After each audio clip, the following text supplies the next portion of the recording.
It's tough. It's tough. It's really, really tough to find good out of the bad. So when crappy things happen, can we actually be grateful for it? I know it sounds strange and bizarre.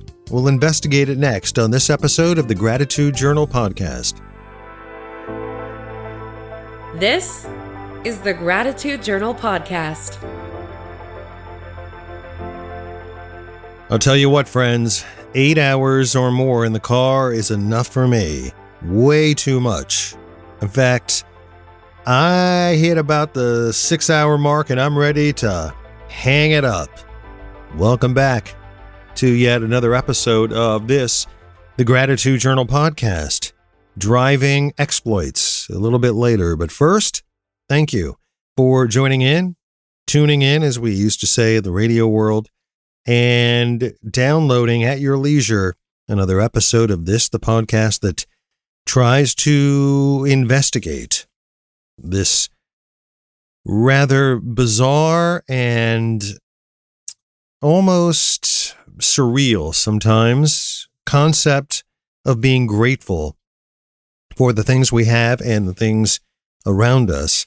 And that's essentially what this podcast is about. I mean, there are a number of podcasts that talk about gratitude, and this is another one of those podcasts.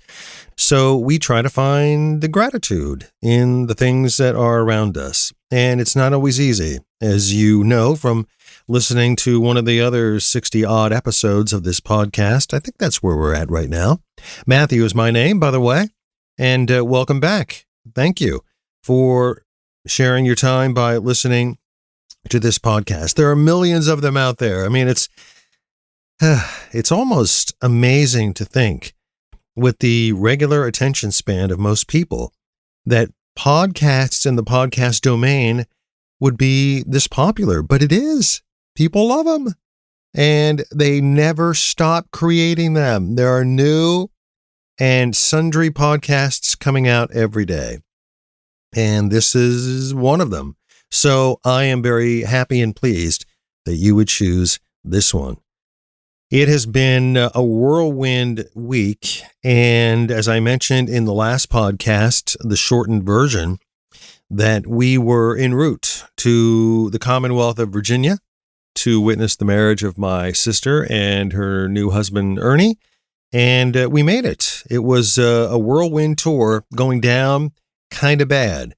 My sister gave us all directions to sort of get around the traffic, the DC traffic.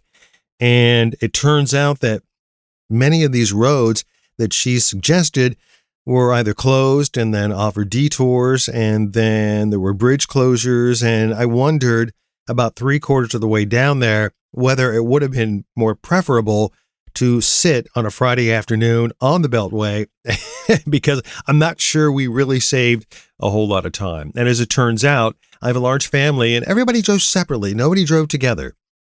And so as people were arriving, other people were texting other people saying, "Where are you? Where are you?" And it was almost unanimous that the route that my sister suggested, well, it just sucked. I mean, it was just not very good.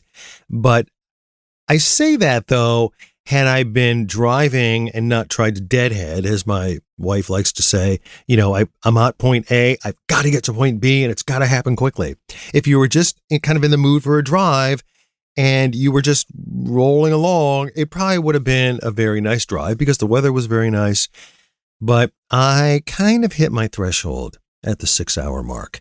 I'm heading down to Kentucky here in a couple of weeks to see some buddies of mine, as I try to do every year. And that is about it for me. Like anything past that drive, it just starts to, think, would have been better if I just found an airplane ticket? Probably. But it wasn't to be this time. But it was worth it. And the drive back was great. The drive back was through DC. I figured, hey, Sunday, if you have to pick a day, it should be that day. And we had absolutely zero issues, aside from a little bit of rain in the morning. Once we got through Richmond, those clouds started to clear up, and it was a brilliantly gorgeous and hot day, perfect for driving, and it was without error, and it was without issues. So that was certainly great. So I'm very, very happy for my sister. She starts her new life, and I can't think of anybody more deserving than my sister Emma.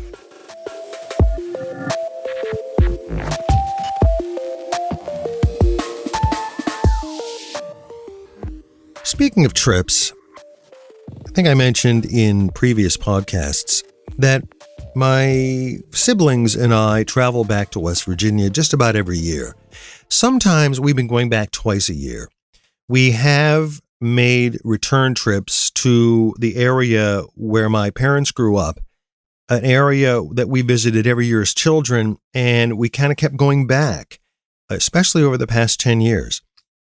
And as we go back, the people that we have to visit, the relatives that we have to visit, are fewer and fewer. In fact, I can recall a visit back in maybe 2015, 2016, where we were sitting around after a day of visiting and thinking to ourselves, wouldn't it be nice if we could just sit here at this table and drink, yet another beer and just stay here and just smell in the mountain air and just people watch and enjoy the weather and not really have to worry about visiting.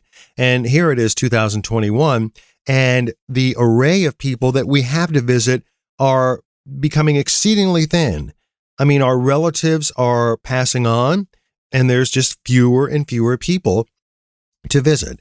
But I bring that up because one of those visits, and I would say probably about 4 years ago, we were traveling with my twin brother and his wife, and we had already spent a good portion of the day on Friday kind of visiting people, and we were heading back to the hotel where we had reservations. There's not a ton of places to stay in that area, even though it's kind of a touristy area now.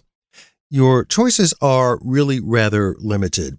And we ended up finding some rooms for the 8 or 10 of us that were traveling back during that particular trip at a little lodge that kind of sits between Davis, West Virginia and Canaan Valley.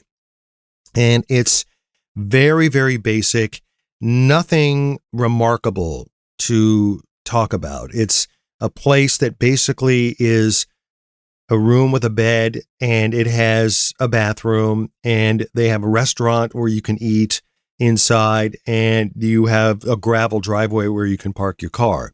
And basically, it's inexpensive, and well, I shouldn't say it's inexpensive during skiing season because all the people from Washington, D.C.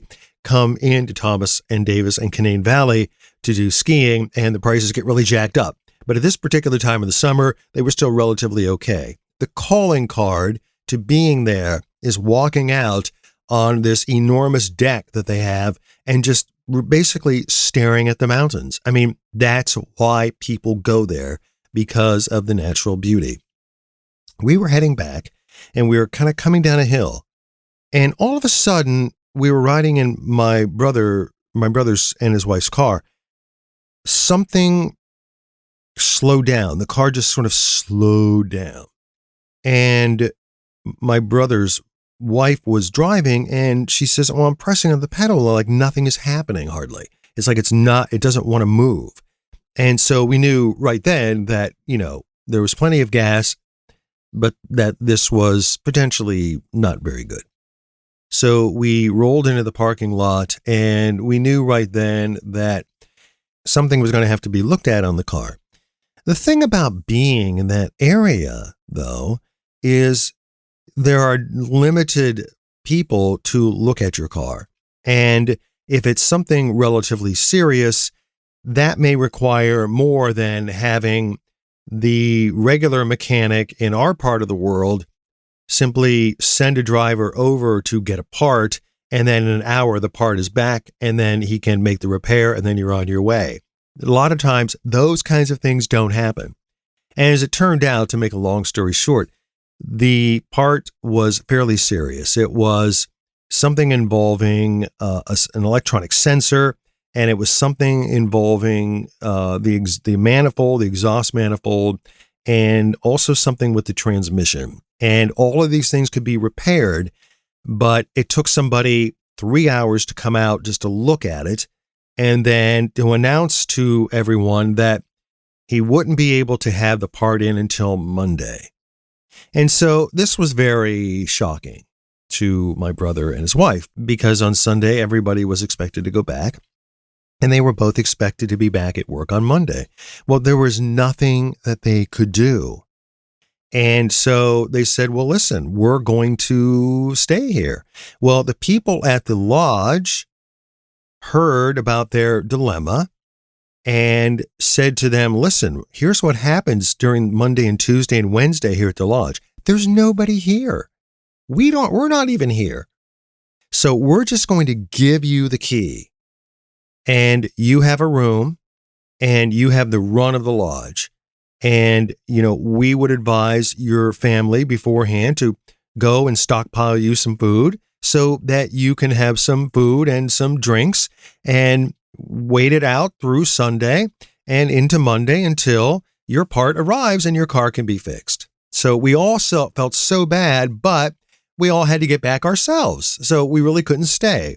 And they were like, okay, fine. That's, you guys do what you do. We'll just have to do it. We'll just have to deal with it. So they called both of their respective bosses, and they decided, that there was nothing they could do, and they were just going to wait to have their car fixed so they could get home.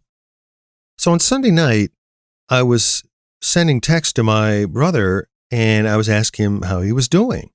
And I expected, the typical answer. I'm just like beside myself. I just really want this part to get here, and I just really need to get back to work, and I can't believe this happened, and car trouble is the worst, and that kind of thing.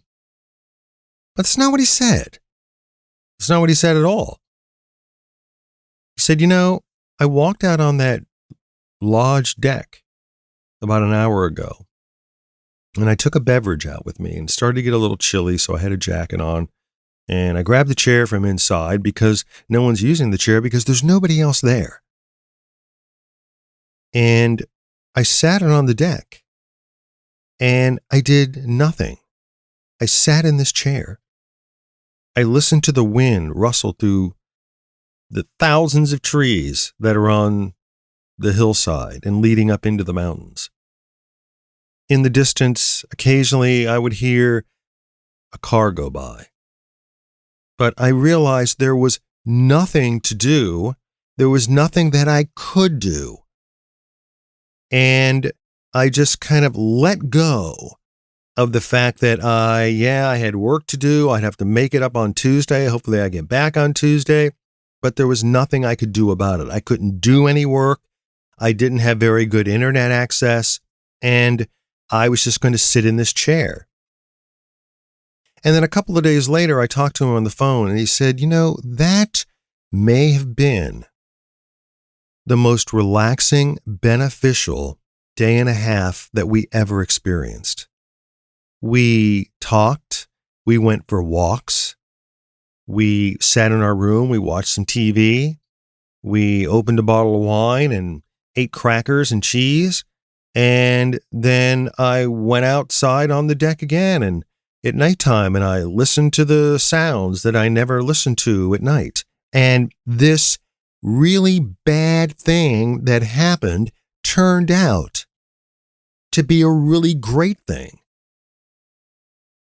And even like years later, when we would talk about just various things, he would say, I still think about those 2 days, that day and a half or 2 days that I was there, and I just disconnected from everything. And it was one of the best things that ever happened to me.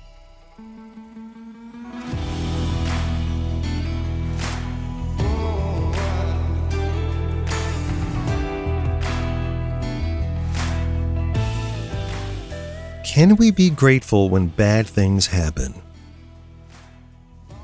I remember I took a position with a radio station with CBS in the early 90s. And coincidentally, at the time, one of Donna's sons and his family were living in the Virginia suburbs. And we ended up finding a townhome in another city in Manassas, way before Manassas now is this almost thriving little metropolis in and of itself. At that time, it was basically on the edge of a Civil War battlefield, and there was really not a whole lot out of Manassas. I mean, past Manassas, it was basically farmland. That is certainly not the case now.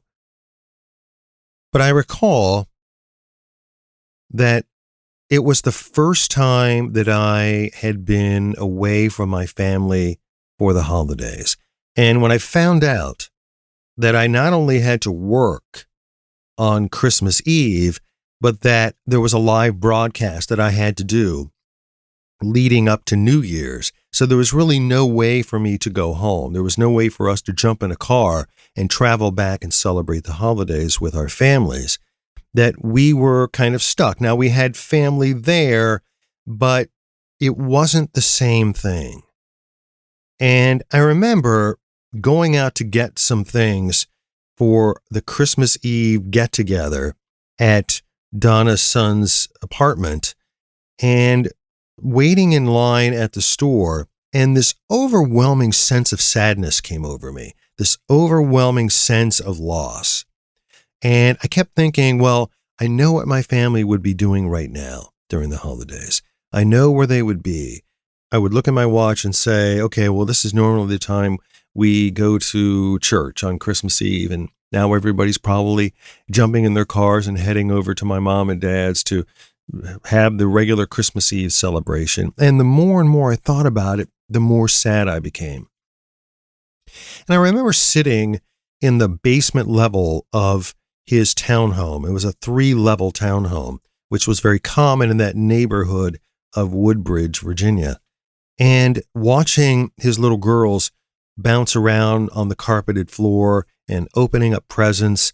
And I recall that the dread began to sort of turn in the other direction.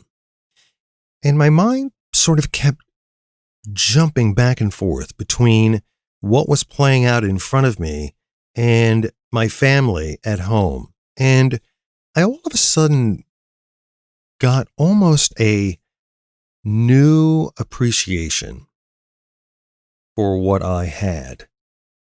I almost got a new appreciation for the family that I think in some ways I had taken for granted.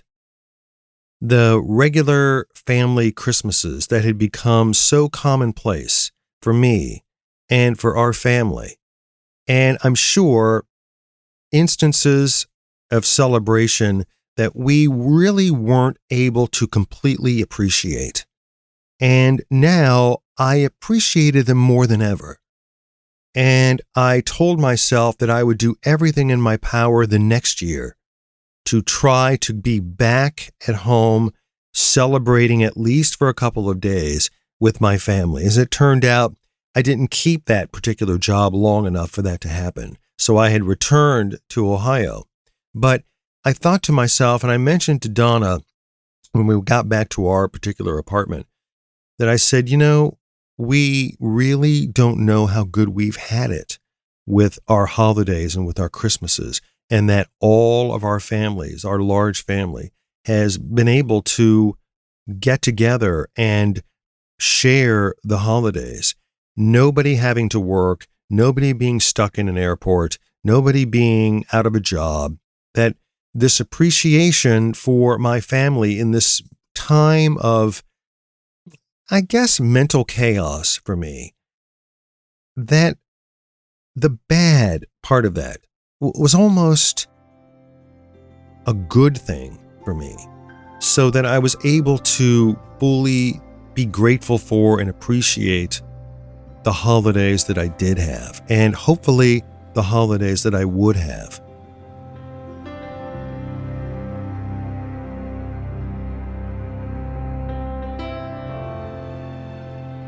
I've mentioned in other podcasts that I have a deep-seated issue with where I am in my life. And it's been something that's been going on for quite some time. And I think sometimes when I see people that I haven't seen for a long time, my immediate inclination is to put a marker in my head to get a sense as to where they are in their life. And invariably, I start to foment a number of comparisons between the two of us. And I have a friend who was in town for the past couple of days on a kind of a family emergency. And this friend of mine has become very successful in his career and has done very, very well. And now, even though we're the same age, he has decided to retire. And he can retire because he can. His life is structured in such a way that he's very much a goal-setting person. And now the new goals are to do these things in retirement that he couldn't do in his working life. And he's almost sort of laser hyper-focused on these things. As I was explaining to him the situation in our world, I really began to denote the almost super magnified differences in our life.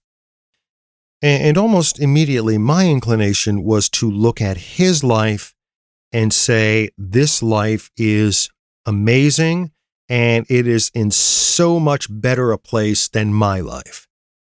And as I was talking about where I was in my life, job, career, uncertainty, not being able to continue to operate my business the way I always have, trying to find new ways to reinvent myself, the situation with Donna, the situation with our parents and making sure that they are vibrant and that they are comfortable and that they have everything they need. And some of the challenges that just seem to be an ever magnified part of my life. And these challenges didn't seem anywhere near his life.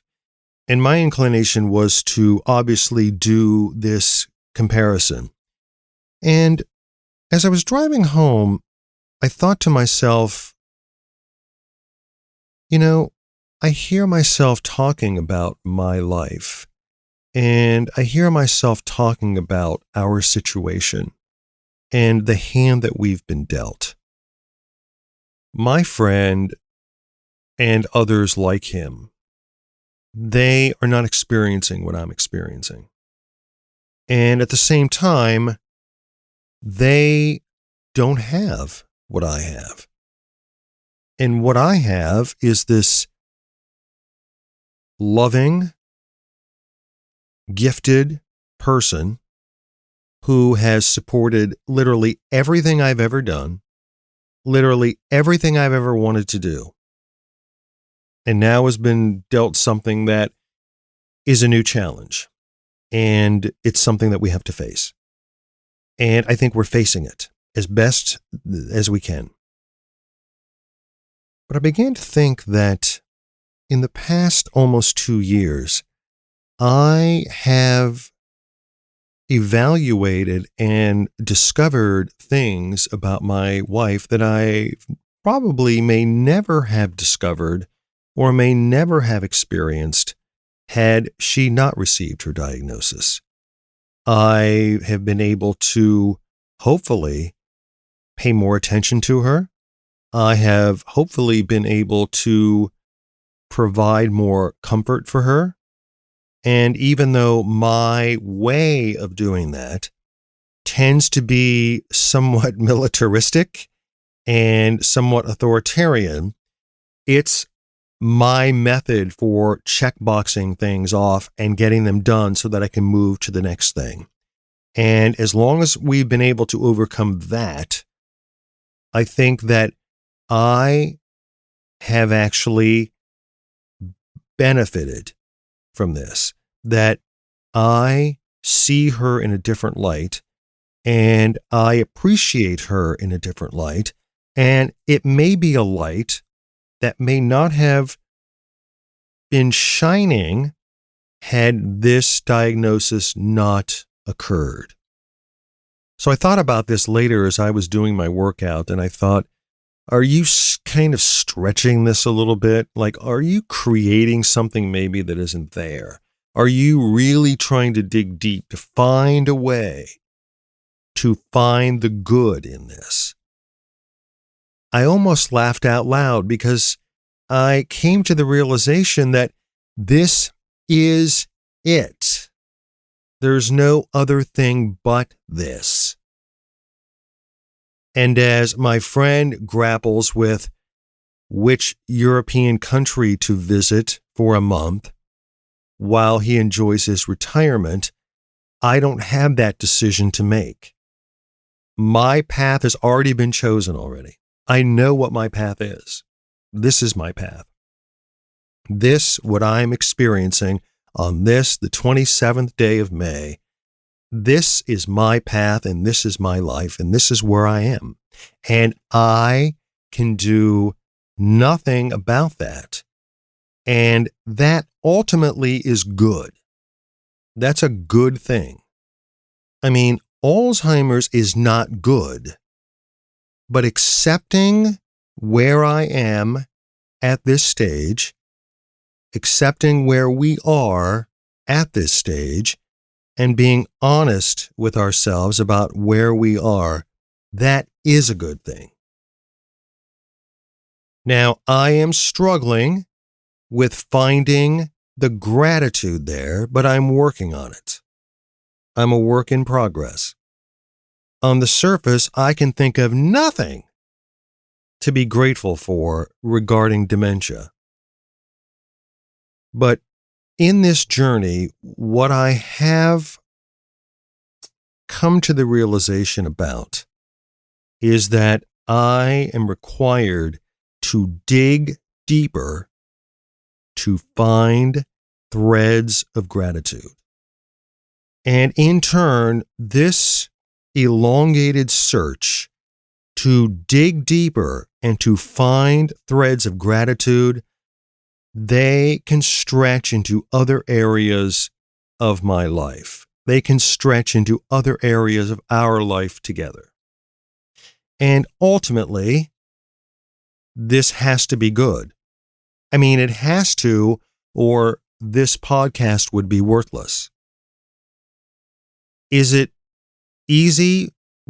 Not at all. And it's not also to insinuate that my friend's life is easy now, because I don't know the extent of what he goes through in his life. I don't know the challenges that he experiences.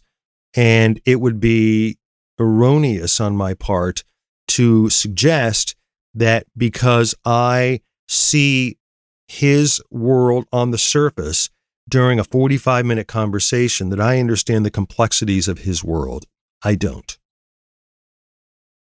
But I do think that this investigation into finding ways to be grateful for what we have, I think this can almost be something that can be dispersed to other areas of one's life. And I think ultimately that is good. People who have a torn Achilles tendon in the year that they're doing rehab, they maybe discover an author that they've never really considered before, or they take up a pen and start writing. There can be good that comes out of bad. And I think it's our duty and, in a sense, a responsibility to find positive, good things when bad things occur.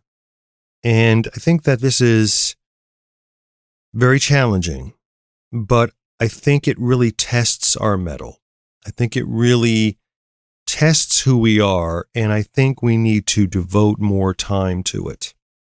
And I have to admit that it is very, very tough. And this is why I think the gratitude journey is not an easy one.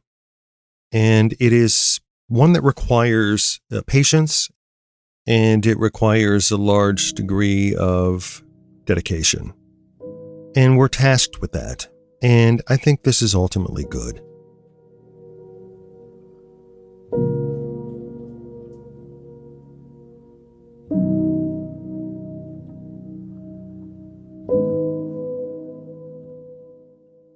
The other thing I'm tasked with is mowing the lawn. And I have to do that. And I do that under duress because I did something to my knee. I think I might have mentioned it last week.